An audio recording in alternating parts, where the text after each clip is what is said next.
Վստահեք, այս ամենն իրական է։ Ես շատ եմ տառապում այս վայրում։ Այստեղ լացը մշտական է, գոռոցները չեն դադարում, կրակը երբեք չի մարում։ 3 անգամ։ 3 անգամ անընդմեջ։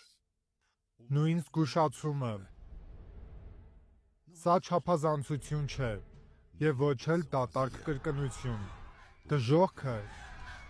իրական է։ Ամբողջ Սուրբ գրքում դրա մասին ամենաշատը խոսել են ոչ թե մարգարեներն ու առաքյալները, այլ հենց Աստծո որդին։ Բայց ինչու նա այդքան խոսեց դժոխքի մասին։ Որովհետև նա տեսնում է այն սարսափը, որը մենք չենք տեսնում։ Որովհետև միայն նա գիտի մեղքի ծանրությունը և իրականությունը նրանց, ովքեր գտնվում են այս կյանքի անդունդում,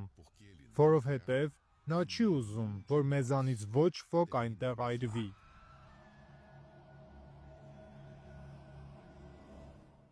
Հիսուսի միակ խոսքը, որ նա նույն բառերով կրկնում էր բազմիցս, դժոխքի մասին էր։ Ավետարանում այն հիշատակվում է մոտ 26 անգամ, տարբեր արտահայտություններով։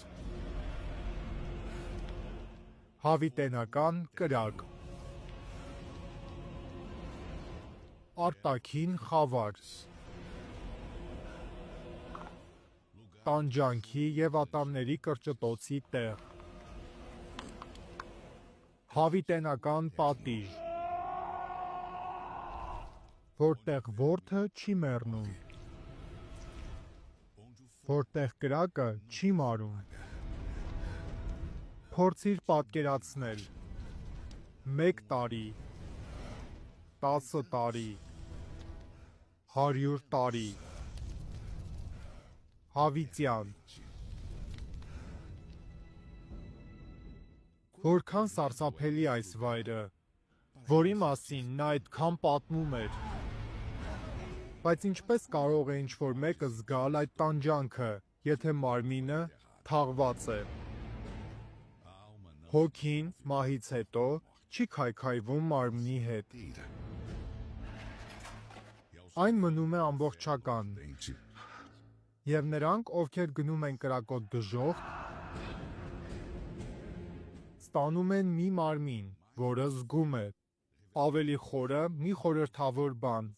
բացահայտված Տեր Հիսուսի